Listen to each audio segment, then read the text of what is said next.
Assalamualaikum warahmatullahi wabarakatuh. Perkenalkan, nama saya Endang Istri Ningsih. Saya adalah salah satu dosen dari Prodi S1 Farmasi Fakultas Ilmu Kesehatan Universitas Bangada Slawi. Perkenalkan, pada siang hari ini saya akan menyampaikan RPS berkaitan dengan mata kuliah Farmakoterapi 3 sebagai salah satu syarat pemenuhan untuk sertifikasi dosen di tahun 2025. Mata kuliah Farmakoterapi 3 merupakan mata kuliah wajib yang harus ditempuh oleh mahasiswa di Prodi S1 Farmasi dengan beban SKS adalah 2 SKS teori, di mana mata kuliah ini menjadi mata kuliah prasyarat untuk farmakoterapi 2, dan integrasi antar mata kuliah adalah farmasi klinis dan farmakologi. Kemudian deskripsi mata kuliah yang bisa kami sampaikan adalah bahwa pada mata kuliah farmakoterapi 3 ini akan mempelajari tentang terapi pengobatan baik farmakologi maupun non-farmakologi, serta KINA atau komunikasi, informasi, dan edukasi yang diberikan pada pasien dengan penyakit tertentu. Terkait dengan capaian pembelajaran lulusan yang dibebankan pada mata kuliah farmakoterapi 3 ini, yang pertama adalah terkait dengan sikap. Ada S9 dan S11. S9 adalah menunjukkan sikap bertanggung jawab atas pekerjaan di bidang kefarmasian secara mandiri. Kemudian S11 adalah mengimplementasikan praktek farmasi sesuai dengan kode etik tenaga teknis kefarmasian. Kemudian untuk penguasaan pengetahuan, ini yang pertama adalah PP5, menguasai pengetahuan tentang cara menyiapkan, menganalisa, dan memberikan informasi tentang obat dan pengobatan untuk kepentingan komunitas, informasi, komunikasi, dan edukasi. Kemudian PP7, menguasai ketentuan perundang-undangan dan etika kefarmasian dalam mempertanggungjawabkan perannya sebagai tenaga teknis kefarmasian. Kemudian PP8 adalah menguasai iptek, teori tentang riset dan pengembangan diri dalam dunia kefarmasian. Kemudian untuk keterampilan umum, yang pertama adalah KU1, mampu menerapkan pemikiran logis, kritis, sistematis, dan inovatif dalam konteks pengembangan atau implementasi ilmu pengetahuan dan teknologi yang dilaksanakan secara bertanggung jawab serta mandiri dan sesuai dengan bidang kefarmasian. Kemudian KU4, mampu mengambil keputusan secara tepat dalam konteks penyelesaian masalah di bidang keahliannya berdasarkan hasil analisis informasi dan data.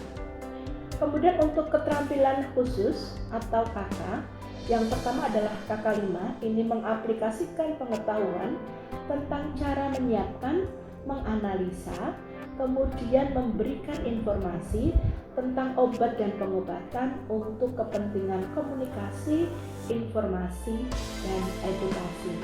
Kemudian untuk KK8, ini adalah memanfaatkan iptek, mendesain riset, mengembangkan diri dalam dunia kefarmasian.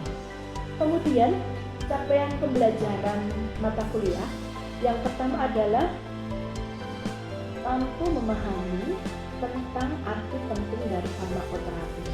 Kemudian CPMK yang kedua, mampu memahami tentang prinsip pengobatan rasional dan irasional.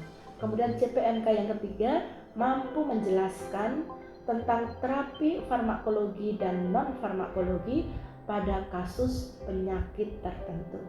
Kemudian CPMK yang keempat adalah mampu memahami tentang monitoring dan evaluasi hasil terapi pasien dengan penyakit di sistem pernafasan.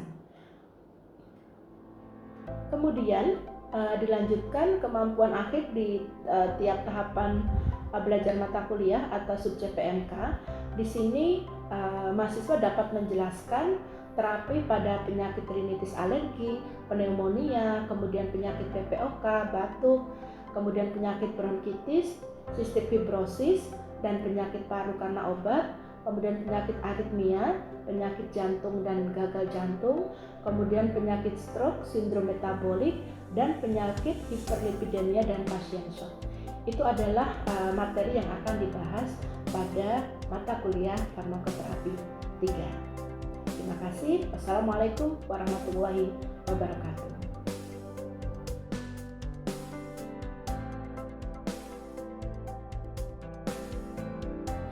Assalamualaikum warahmatullahi wabarakatuh. Waalaikumsalam warahmatullahi wabarakatuh. Selamat siang rekan mahasiswa semuanya.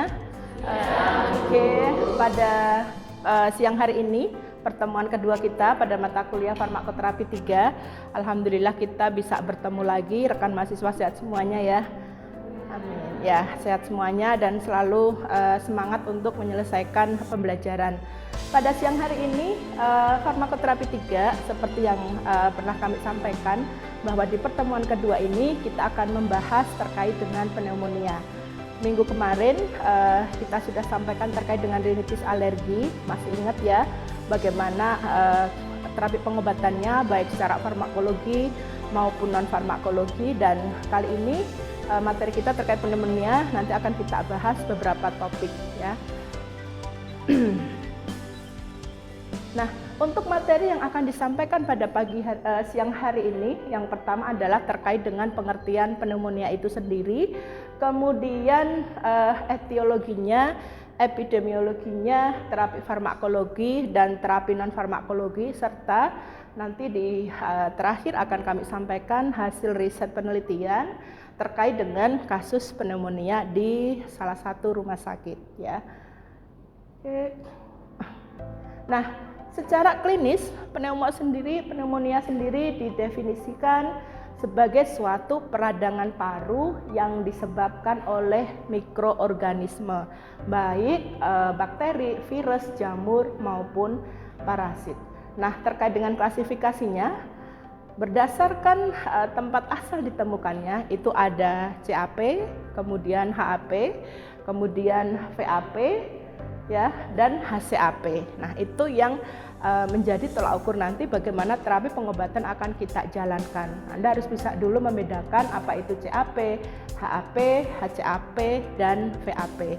Nah, untuk CAP sendiri ini adalah pneumonia yang kita dapatkan dari masyarakat atau komunitas. Jadi ketika pasien masuk ke rumah sakit, dia sudah membawa tanda dan gejala yang mengarah ke pneumonia. Nah, kira-kira tanda gejalanya apa, Bu? Ya, tentunya adalah batuk berdahak, kemudian tanda-tanda vitalnya akan kita cek, suhunya bagaimana, kemudian nadi, kemudian respirasi rate-nya, dan tekanan darah pasiennya. Kemudian nanti akan dibuktikan lagi dengan foto toraks atau foto ronsen dada untuk lebih mendetailkan lagi bahwa pasien ini menderita pneumonia atau bukan. Kemudian HAP ini didapat dari lingkungan rumah sakit ya. Nah, bisa dengan karena pemakaian ventilator. Oke. Nah, etiologinya tadi sudah saya sampaikan juga di awal bahwa pneumonia ini disebabkan oleh berbagai macam bakteri, virus, jamur, dan protozoa. Nah, di beberapa negara ini dilaporkan bahwa bakteri gram positif ini menjadi penyebab utama pneumonia komunitas. Tapi di Indonesia, di beberapa rumah sakit ini menunjukkan bahwa hasil sputum itu berasal dari bakteri gram negatif ya. Jadi ada sedikit pergeseran tentunya seperti itu. Oke. Kemudian lanjut ke data epid. Nah, rekan mahasiswa, ini adalah data epidemiologi. Jadi penyakit 3 besar ada kardiovaskuler, tuberkulosis, dan pneumonia. Jadi jangan anggap enteng pasien-pasien yang menderita pneumonia karena dia juga penyumbang tingkat bahaya yang besar ya setelah kardiovaskuler dan tuberkulosis. Oke, nah kita masuk ke terapi farmakologi, rekan mahasiswa. Di sini terapi empiris CAP pada pasien rawat inap. Nah, di sini saya sampaikan terapi empiris. Kira-kira terapi empiris itu terapi yang bagaimana? Ada terapi empiris, ada terapi definitif.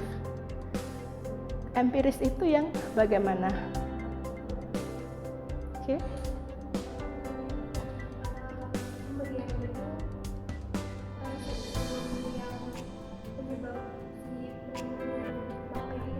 Oke, jadi terapi farmakologi, terapi empiris ini adalah terapi yang diberikan kepada pasien sebelum bakteri penyebabnya diketahui dengan jelas. Nah, terus diketahuinya dengan apa, Bu? Harusnya pasien dilakukan apa? Kultur, ya, dilakukan kultur bakteri. Nah, nanti kalau sudah dilakukan kultur bakteri, baru dilakukan terapi definitif, ya. Kita akan tahu penyebab bakterinya apa, sehingga terapi pengobatannya bisa ke arah penyebabnya. Nah, karena pasien belum dilakukan kultur, jadi pasien ini dilakukan terapi empiris, ya, untuk pasien CAP pada pasien rawat inap. Nah, di sini status pasien ada pasien rawat inap non-ICU. Non-ICU ini terapi yang diberikan ada fluoroquinolone, kemudian beta-lactam plus makrolida, kemudian beta-lactam plus fluoroquinolone. Rekan mahasiswa, yang harus dipahami adalah drug of choice-nya yang pertama adalah obat golongan fluoroquinolone.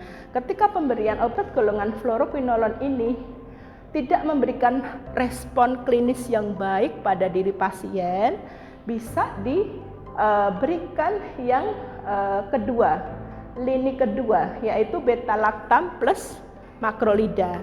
Pemberian beta-lactam plus makrolida ternyata tidak memberikan respon klinis yang baik. Nah, ini diberikan yang tahap ketiga, yaitu beta-lactam plus fluoroquinolone. Ini diberikan untuk pasien apa? Rawat inap non-ICU, ya. Ini yang harus diperhatikan.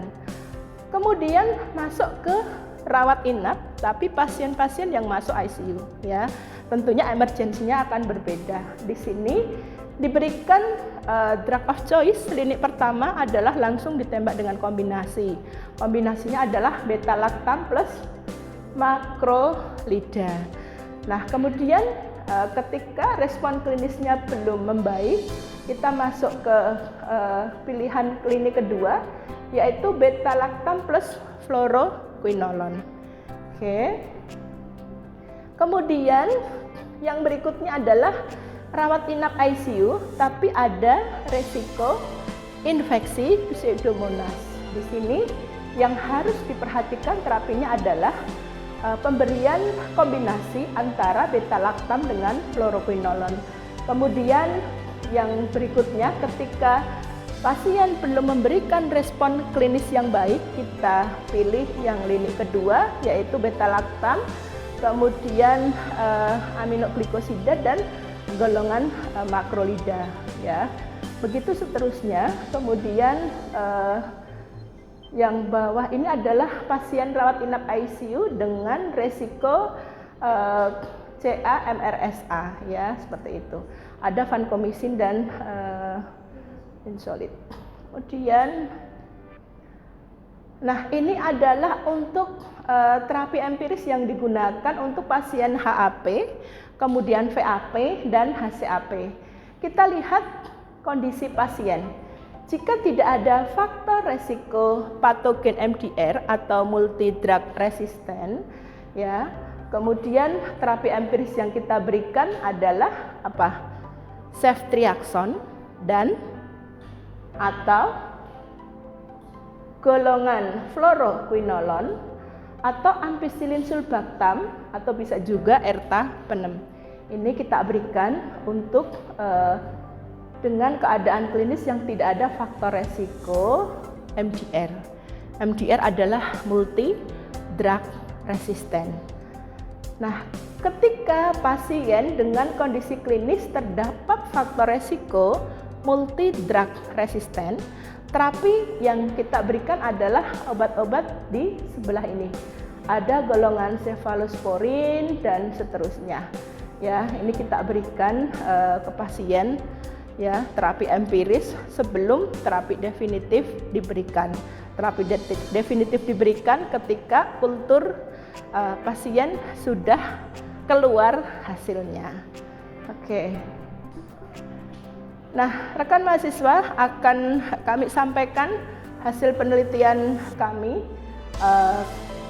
yaitu evaluasi rasionalitas penggunaan antibiotik dan luaran klinisnya pada pasien pneumonia di rawat inap di RSUD Kardinah ya. Penelitian ini kami akan melihat bagaimana rasionalitas penggunaan antibiotik, khususnya adalah pasien pneumonia ya, kemudian CAP, dan nanti akan kita lihat dengan luaran klinis pasien seperti itu.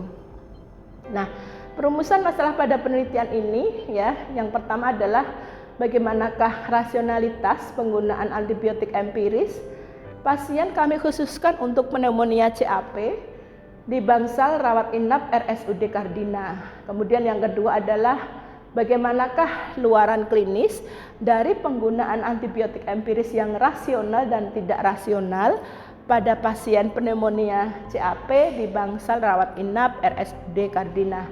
Kemudian yang ketiga adalah apakah ada hubungan antara penggunaan antibiotik yang rasional dan tidak rasional dengan luaran klinisnya pada pasien pneumonia CAP di bangsal rawat inap RSUD Kardinah. Ini adalah tujuan penelitiannya. Metode yang kami gunakan ini adalah sampling ya, dan kami menggunakan dua kelompok, yaitu kelompok antibiotik yang rasional dan tidak rasional. Kemudian lokasi adalah di RSUD Kardinah. Kita menggunakan retrospektif, jadi kami mengambil data dari rekam medis yang lampau. Kemudian data ini adalah dari Januari sampai Juni 2023 pasien terdiagnosa pneumonia CAP. Nah, untuk rancangan penelitian ini akan kami bagi nantinya. Akan kami lihat kelompok terapi antibiotik yang rasional. Nanti akan kita lihat luaran klinisnya bagaimana, apakah dia membaik atau memburuk. Kemudian kelompok antibiotik yang tidak rasional, nah nanti luaran klinisnya membaik atau memburuk. Nah, untuk populasi dan sampel sebagai subjek penelitian kami, untuk inklusinya ini adalah pasien dewasa. Kami ambil usia adalah di atas 18 tahun, kemudian terdiagnosa CAP. Ya, kemudian pasien yang menerima terapi antibiotik minimal selama 72 jam. Kemudian eksklusinya adalah pasien dinyatakan pulang paksa atau meninggal. Ketika dalam rekam medis, meskipun pasien terdiagnosa CAP, tapi ketika dia APS pulang paksa dan meninggal akan kami eksklusi.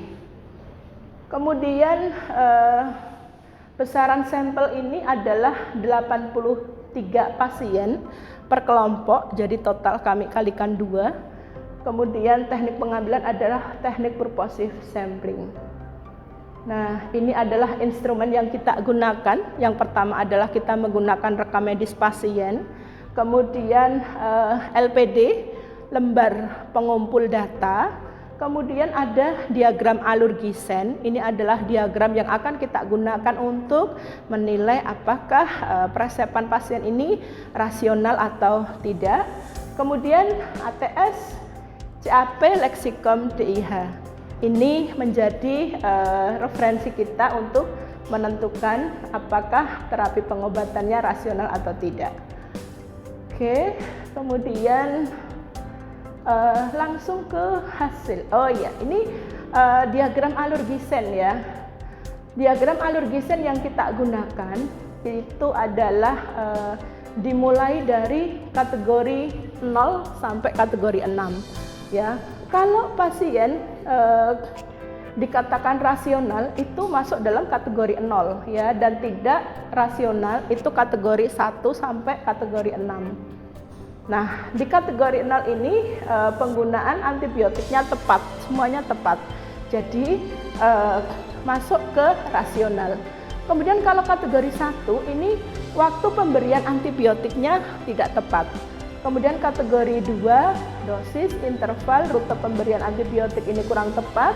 Kategori 3, lama pemberian antibiotik kurang tepat. Kategori 4 adalah pemilihan antibiotik yang kurang tepat. Kemudian ada alternatif yang lebih efektif dan lebih tidak toksik, kemudian lebih murah, itu masuk dalam kategori 4. Kemudian kategori 5 ini tidak ada resiko, tidak ada indikasi penggunaan antibiotik, dan kategori 6 adalah data tidak lengkap atau tidak dapat dievaluasi. Oke, ini adalah jenis diagram alergisennya yang tadi sudah saya sampaikan, dan ini adalah hasil penelitian kami. Totalnya adalah 84 pasien, hanya 1 yang rasional. Ya, 83 tidak rasional dan 1 rasional. Seperti itu ya. Nah, terdistribusi tidak rasionalnya adalah dari 4A, 4C, 3B, 2A. Oke. Kemudian kita bandingkan yang rasional dengan tidak rasional. Ini adalah outcome klinisnya atau outcome terapinya. 83 pasien yang tidak rasional itu 79 membaik ya, nggak rasional tapi membaik Bu gitu ya. Nah, kemudian yang belum membaik ini ada 4. Nah, kemudian yang rasional ini membaik 1 pasien terapi pengobatan rasional dia membaik. Nah, intinya apa? Yang kita jaga adalah pengobatan tetap kita arahkan menuju ke rasional untuk menjaga agar tidak terjadi resistensi antibiotik ya, seperti itu. Itu yang bisa kami sampaikan secara garis besar tadi, mulai dari pengertian, etiologi ya, sampai terapi pengobatan farmakologi ke pasien pneumonia. Kemudian adalah data penelitian kami yang tentunya bisa nantinya Anda lihat kembali untuk hasilnya ya, dan secara kesimpulan membandingkan antara kerasionalan dengan outcome klinis pada pasien. Oke, rekan mahasiswa semuanya, itu yang bisa kami sampaikan. Sebelum saya akhiri, silahkan barangkali ada yang mau ditanyakan. Oke, boleh. Ya.